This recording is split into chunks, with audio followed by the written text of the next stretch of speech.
Welcome to this week's episode of Coffee with the Journalist, brought to you by OnePitch. Are you curious how OnePitch can help you find relevant journalists to pitch, including some of the guests on this podcast? Head to our website at onepitch.co to learn more.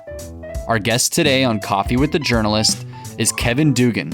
He is a finance reporter for Intelligencer, a New York Magazine site covering news and analysis about politics, business and finance, technology, sports, and media. During the episode, Kevin talks about his change in priorities, going from a beat reporter to what he covers now, his lack of interest in crypto, how he resurfaces old pitches when the time is right, and more. Let's hear from Kevin now. Welcome, everyone. This is Beck Bamberger, and this is Coffee with the Journalist, where we talk to really great journalists from all over the place, all different outlets, and hopefully you're a publicist wanting to know about what journalists like, because that's what we do here. Today with us, finance reporter from New York Magazine, Kevin Dugan, is here with us. Welcome, Kevin. Thank you. Thank you so much for having me. Yes. Are you drinking coffee right now, since it's morning time-ish? Well, I'm on the East Coast right now, so Yes. I've had my fill of coffee for the day, but spiritually, I'm drinking some coffee. Spiritually, I like it. Okay, that sounds good. Kevin, for those who maybe aren't as familiar, and I have people do this more and more often, even for the biggest outlets that are out there, how would you describe New York Magazine and then specifically what you are covering? Sure. I think New York Magazine is, for people who don't know, I mean, it's been around for decades. It was founded by Tom Wolfe. We are very invested in telling really great stories around people and personalities, not only just in New York, but around the world, and how they affect everything from the way that we see celebrities to the rich and powerful and what they're up to and why we should care about them. What I do is I focus on people with power and money in the world of finance, in the world of economics, even in crypto, and the ways that they are affecting our daily lives. These are people who do everything from build the buildings in New York City to create and then collapse the giant cryptocurrencies that we maybe are investing in. So it's a wide world and it's kind of fun. And yeah, those are the kind of stories that I'm interested in. Yes. Oh my, I was going to say, do you find it enthralling or exhausting? Oh, it can be both. Yeah, probably in the same day. Yeah. There are amazing characters out there. People like Sam Bankman-Fried. Oh, what a time. Right. And there are as well as people who are kind of stalwarts like Jamie Dimon, who are just endlessly fascinating people.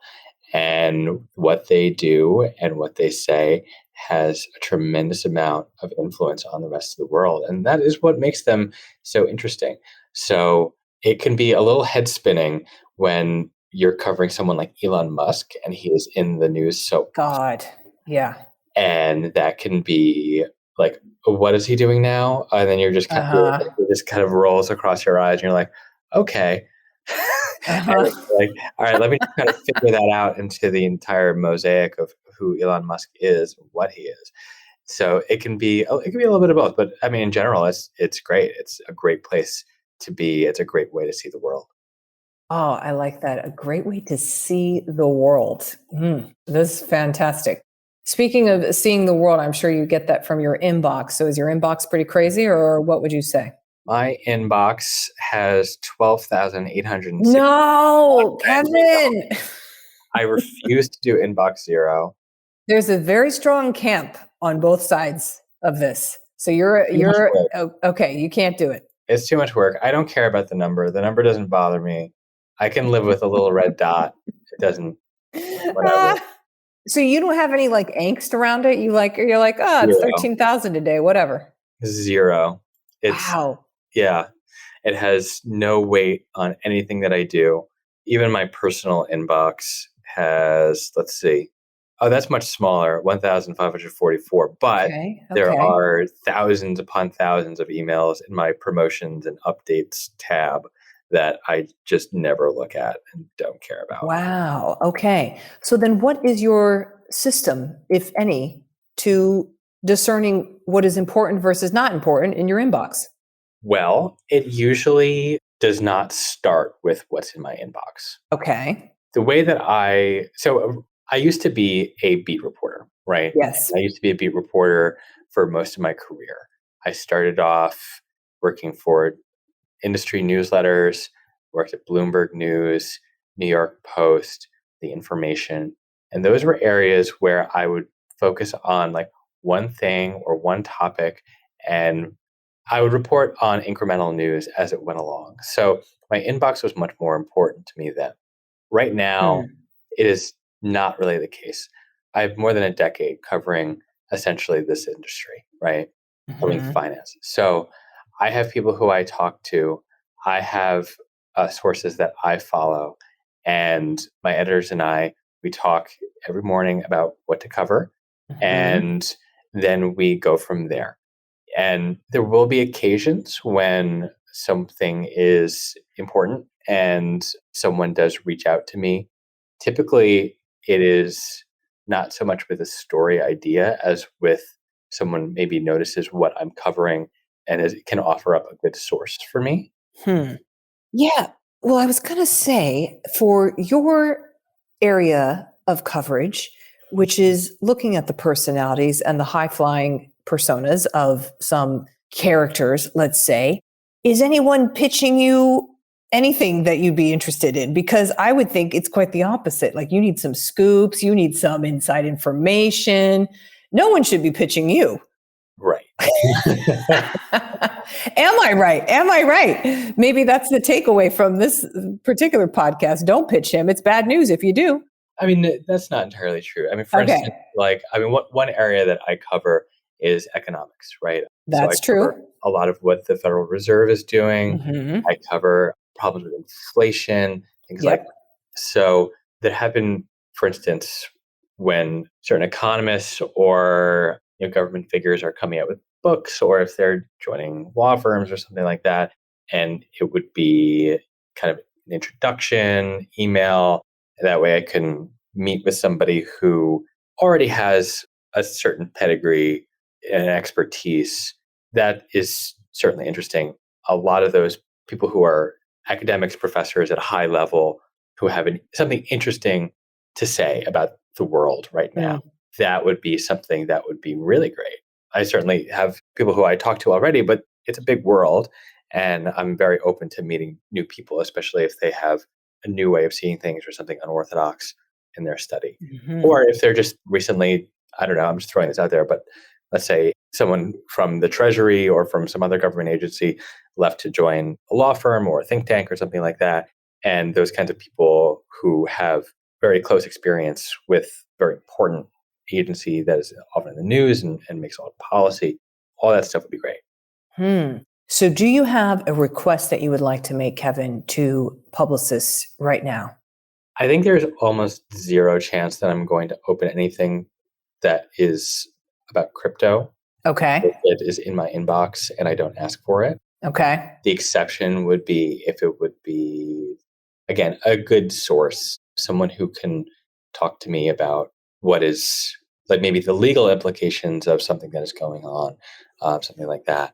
But so much of it is just not credible. And I look at it and it feels like someone is trying to get me to write something that is a little scammy, and I don't appreciate that.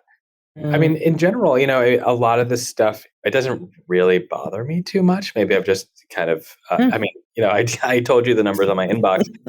It just kind of like... You're very chill, I have to say. It was I do wish that people would take me off of lists that have nothing to do with my coverage. Movies, all kinds of television shows, things that I don't cover. And it's just another thing for me to look at and to ignore. And that is, it does take up my time. And it doesn't really bother me all that much. I'm often just focused on my own writing and my own reporting during the day, but people just shouldn't waste their time. People should not waste their time. This is good to know. Today's interview will continue after this brief message brought to you by OnePitch. Are you curious to learn about the unique ways OnePitch helps brands engage with the right journalists? Head to onepitch.co and create your own custom media list in 5 minutes or less. Now back to today's episode. Are there any elements of a pitch that you particularly like when you actually see one of merit, or should we not even get into that? Well, there have been 2 times where a pitch was successful, but maybe not in the moment. There was one time where someone was offering to connect me with an executive who could speak about FTX and the mega fleet. And I got this email.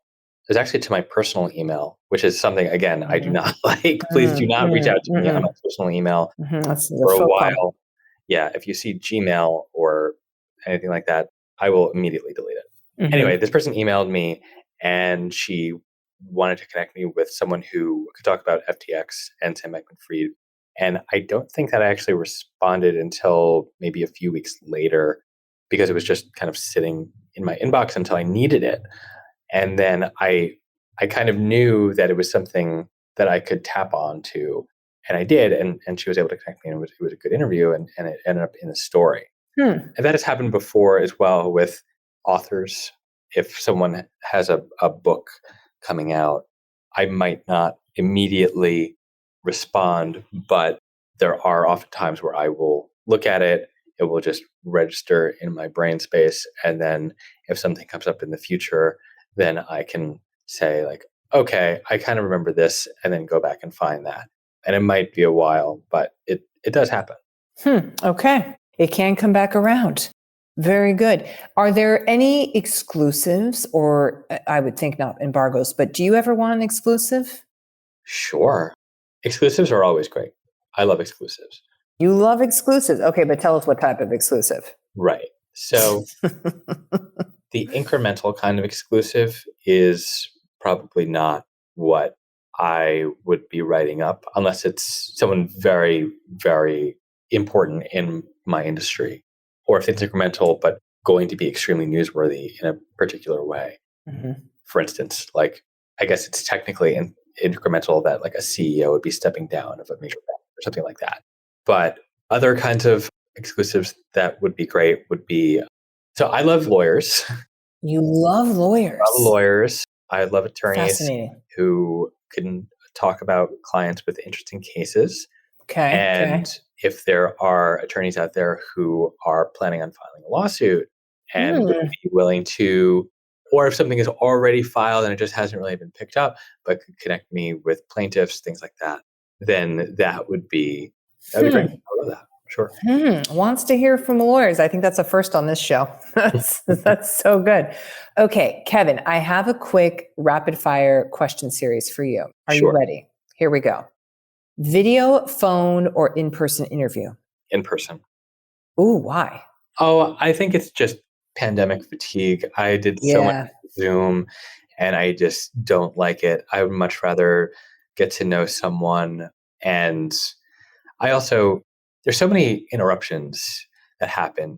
Amazon delivery packages. Yeah, seriously. It is distracting, and it's hard to get people to open up and talk. And so I would like, in general, I don't really even want to do them at all. Okay. So in person, if you can make it happen.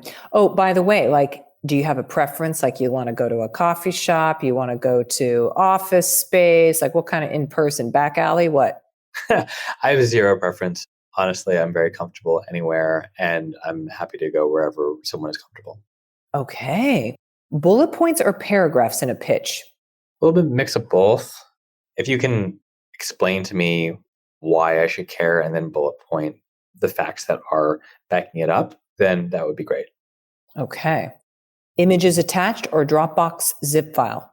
Neither, really. Neither? Yeah, I mean, especially if it's a cold pitch, I'm never going to open that. Yeah, okay, so it does not apply. And then besides lawyers, are there any other sources that you look for or get extra excited about when you see them in your inbox? Oh, I mean, anyone who can really, let me think about that. Yeah, because the floodgates will be opening after this, just to be clear, Kevin. I want to hear from bankers. I want to hear from financiers. I want to hear from different guys and all that. I very much want to hear from people who are trying to change things in their industry or their company. For instance, if they are involved or thinking about being involved in, let's say, a class action lawsuit about sexism, that would be someone who I would very much want to talk to. And you know what? I'm also, and as much as I care very much about those issue-oriented stories, I also care a lot about fun stories. I want to talk to people who are doing something cool and exciting. But by that, I do not mean that if someone has a brand new product that they're trying to sell, can I help them sell it? I don't want to do that. Yeah. I'm talking about is someone who, again, it's a little bit like pornography, right? Like, you know it and you see it. And I'm sure people will be emailing me with all kinds of stuff, but it's often, I know, and I understand and I appreciate the difficulty from the side on the PR person's perspective that every client thinks that they have like the cool, amazing thing, but it's, yeah. And that's fine. That's cool. That's the job, but I'll take a look. I'll hear them out often, but I make no promises on that. Yeah. Okay. Kevin, is there anything you wish to promote, brag about, etc.? We're here for it. I'm very proud of my work. I hope people read my stories and read New York Mag and just keep an eye out for what I'm doing. Okay. Keep an eye out. And if you got a lawyer or a banker, Kevin wants to hear from you. Kevin, thank you for being on this today. This was a lot of fun. I've never heard banker or lawyer before. So you know what? I learned something every time. Great. Well, thank you so much for having me on, Beck. I love it. Check out Kevin's link, everybody, and his wonderful little drawing, because I love that you all do, of course, the fun drawings for the New York Mag, which is classic and a fan favorite. And thanks again, Kevin. Appreciate you. Have a good one. Bye. Thanks for listening to this week's episode of Coffee with the Journalist featuring Kevin Dugan at New York Magazine. For more exclusive insights about the journalists on this podcast, subscribe to our weekly podcast newsletter at onepitch.co/podcast. We'll see you next week with even more guests and insights about the journalists you want to learn more about. Until then, start great stories.